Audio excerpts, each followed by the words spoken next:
Estamos ya en la recta final del 2016 y viendo qué nos depara en el 2017. Por eso invitamos al presidente del Consejo Coordinador Empresarial, Juan Pablo Castañón, a que nos platique cómo ven los empresarios este tema.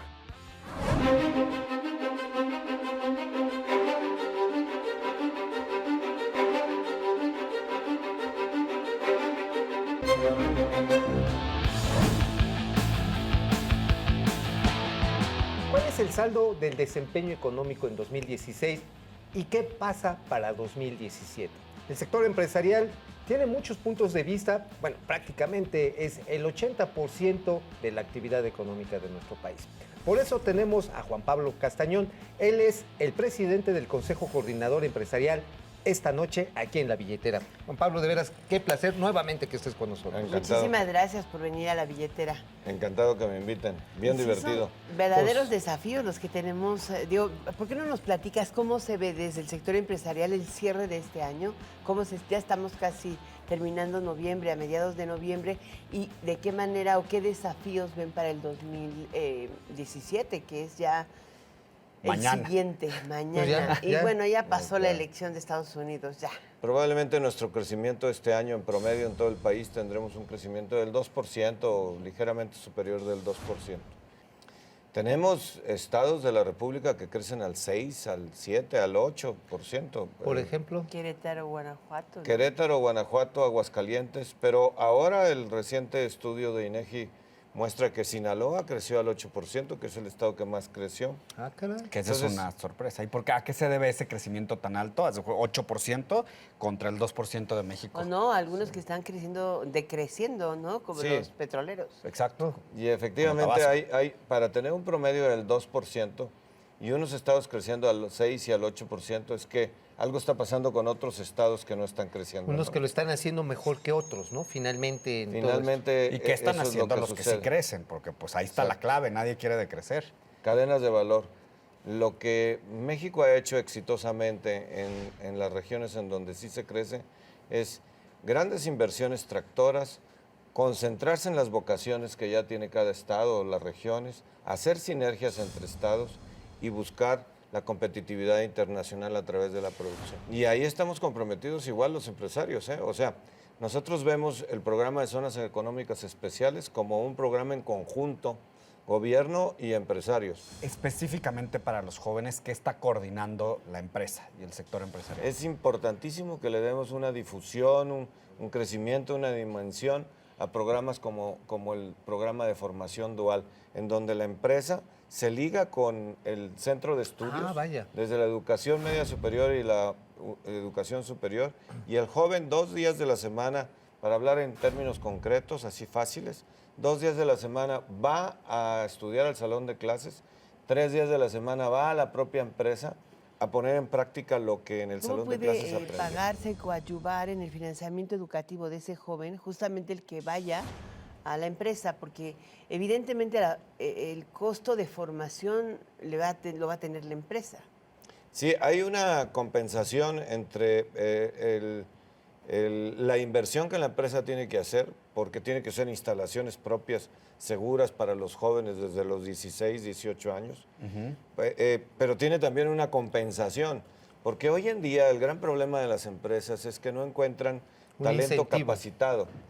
En el sistema educativo no están saliendo los jóvenes con las competencias laborales que las empresas Aunque hoy tenemos ya han muchos desarrollado. ingenieros, pero no tienen las Oye, competencias Juan Pablo, que se y es requieren, que precisamente ¿no? Eso es lo que entiendo. Y entonces tienes que volver a capacitar. Tienes que orientar a los jóvenes ya para capacitarlos No es después de un- su estudio universitario, ya en el enfoque de la empresa. Doble Ahora hay un inversión. tema ahí que retomo y planteo hacia adelante.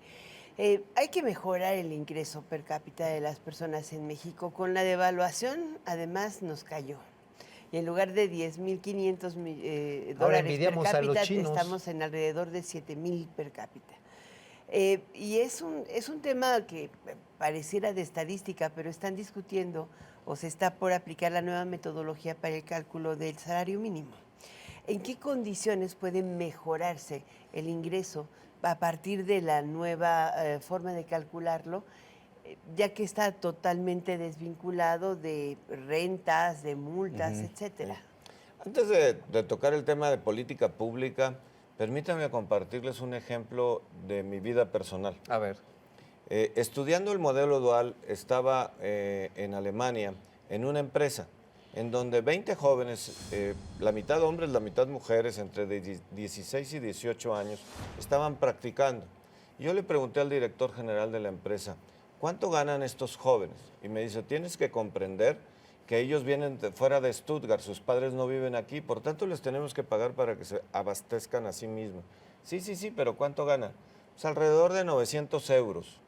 Y bueno, en aquel entonces el tipo de cambio era de 17. Yo dije, wow, 15,000 pesos. Nosotros estamos buscando la beca de la CEP, el apoyo de la empresa, pues que puedan tener ingresos como de 4,000 pesos. Y me dijo, Juan Pablo, tú tienes que entender que para pagar estos salarios, los empresarios alemanes nos hemos convencido que solo tenemos que producir tecnología. No podemos producir commodities. La empresa de commodities no puede pagar estos salarios. El futuro de México está en que generemos tecnología propia, que generemos valor agregado y podremos pagar mejores salarios y tendremos que capacitar mejor a nuestros trabajadores para que no se nos vayan. Y entonces les tienes que pagar más y son círculos virtuosos. Ciertamente, Juan Pablo, pero tú tienes un pulso bien importante del sector empresarial, de otras experiencias internacionales. Digamos, si tú tuvieras que darle 3 recomendaciones a los jóvenes de cómo enfrentar el mercado laboral y cómo buscar generar un mejor ingreso para ellos y su familia, ¿qué les dirías? Innovación, disrupción. Innovación y disrupción es importantísimo en un joven. Hacer lo mismo que hacemos los de las generaciones que ya estamos en el mercado laboral, de nada nos sirve. ¿Qué quiere decir eso?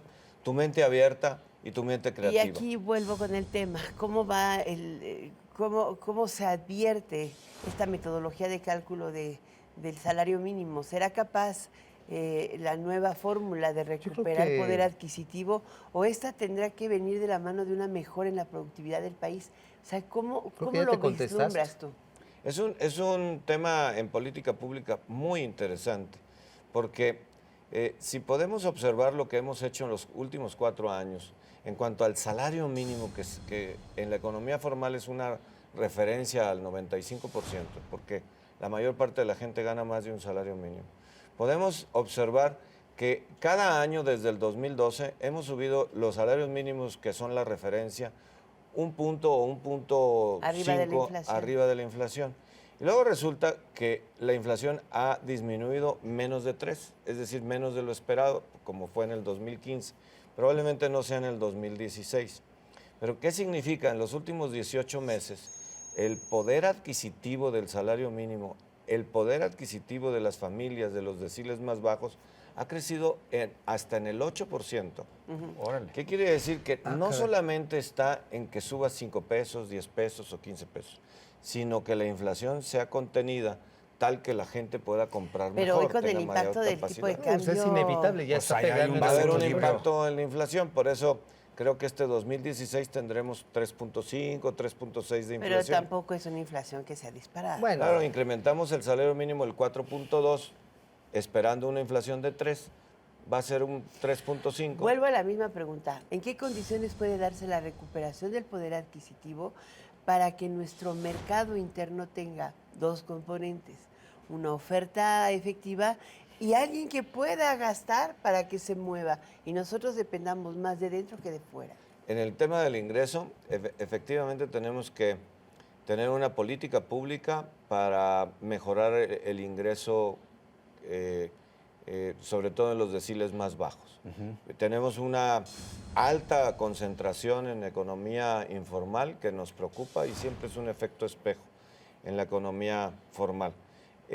Tenemos que incrementar notablemente la preparación, la educación y la innovación que nos dé productividad. Y en política pública tenemos que ser muy responsables, sí ver el incremento del salario mínimo con toda responsabilidad, cuidando siempre la variable de la inflación. De nada nos serviría incrementar salarios si no podemos contener la inflación, porque finalmente la inflación sería el impuesto más caro de las personas que menos tienen. De alguna manera, Juan Pablo, ya se dio la devaluación y también ha tenido impactos inflacionarios, los salarios han crecido porque la inflación está baja. ¿No habría chance de que esa mejora salarial, no sé si del salario mínimo o el promedio... Del ingreso. Del ingreso, para hablar no de un salario mínimo, del ingreso, pudiera ligarse, si no por ley, sí por metodologías específicas de las empresas, a una respuesta inmediata con la productividad. Que la Sí. gente sintiera la liga con su empresa cuando está haciendo su trabajo. Esa es nuestra postura, porque un joven que va iniciando su carrera profesional, su carrera de trabajo, entra, digamos, en los puestos más bajos de la empresa y no tenga la oportunidad de capacitarse para subir o de compensar por su aportación a la empresa, su esfuerzo personal, y solo vaya subiendo por su antigüedad, es muy triste. No, además hay veces No, hombre. que ganan menos que lo que gastaban en Ahora, el llegar a la otro tema que universidad. tienes enfrente es el mercado laboral. El mercado laboral, un 30% es informal y Sí. también el mercado empresarial, un Bueno, 30% es que es si te informal. quedas de godines ¿Cómo toda tu lograr? vida, Porque hemos pues entonces confundido te vas este al tema mercado de informal. Sí, el claro. primer registro fiscal como el método para formalizar, cuando en realidad seguimos viendo que hay muchísimos puestos en la calle, que el sector servicios se expande, pero es servicios ligados a empleos unipersonales, la apertura del famoso changarro y Bueno, no el puesto de necesariamente tacos, el la bote de creación de tamales. empresas que generan valor y dan empleo de valor. Esa Sí. parte, ¿cómo responderla?